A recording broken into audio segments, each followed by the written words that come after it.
सर्वांना नमस्कार. मी ज्योतिषी प्राची राजाराम. मागच्या व्हिडिओमध्ये आपण श्रावण मासाबद्दल थोडक्यात पण महत्वपूर्ण माहिती घेतली. पण आजच्या व्हिडिओमध्ये आपण श्रावण महिन्यामध्ये करण्यासारख्या काही अशा खास टिप्स पाहणार आहोत, जेणेकरून तुमचा हा श्रावण महिना जो आहे तो खूप सुंदर आणि श्रद्धामय जाईल. चला तर आपण सुरुवात करूया टिप नंबर 1 पासून. दररोज तुळशीपुढे दीप लावायला अजिबात विसरू नका. कारण तुळस ही सकारात्मकतेचा स्रोत आहे. रोज सकाळी किंवा संध्याकाळी तुळशी समोर तुपाचा दिवा लावा आणि ओंकाराचा जाप नक्की करा. टीप नंबर 2, घरातल्या उत्तर, पूर्व म्हणजेच ईशान्य दिशा ही स्वच्छ ठेवा. ही दिशा देवतांची दिशा आहे. इथे कोणताही कचरा, फालतू वस्तू म्हणा किंवा टाकाऊ वस्तू ठेवू नका. इथं नेहमी फुलं, दिवा, धूप ठेवा. टीप नंबर 3, ओम नमः शिवाय रोज 108 वेळा जप करा. श्रावण महिना शंकराचाच आहे.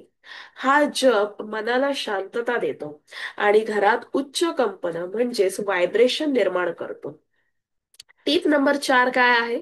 तर गंगाजल अधिक कापूर हे घर शुद्ध करा. याने म्हणजेच काय, गंगाजल घ्या वाटीमध्ये, त्यामध्ये भीमसेनी कापूर जर का तुम्हाला शक्य असेल तर त्याचा वापर तुम्ही करू शकता, अथवा साधा कापूर असेल तरी सुद्धा चालेल.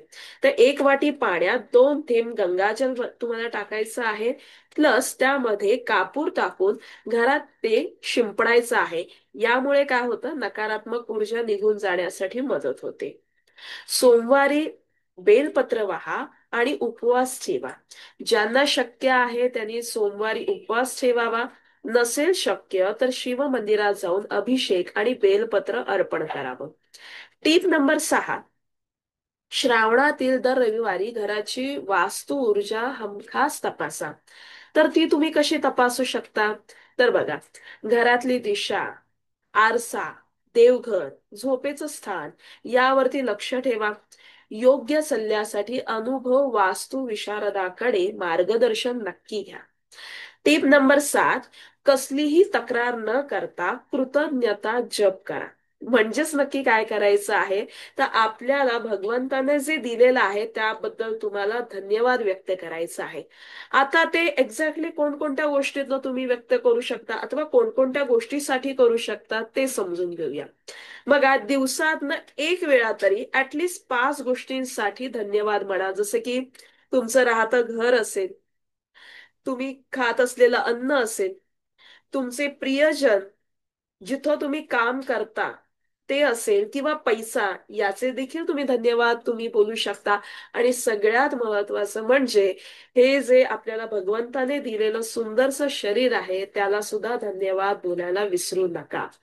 बघा, तुमच्या आयुष्यामध्ये महिन्याभरामध्ये, महिन्याभर पण नाही, 21 दिवसामध्ये चमत्कार दिसायला सुरू होईल. चला तर अशा सुंदर सुंदर टिप्स साठी या श्रावण सिरीज मध्ये आपण भरपूर माहिती घेणार आहोत.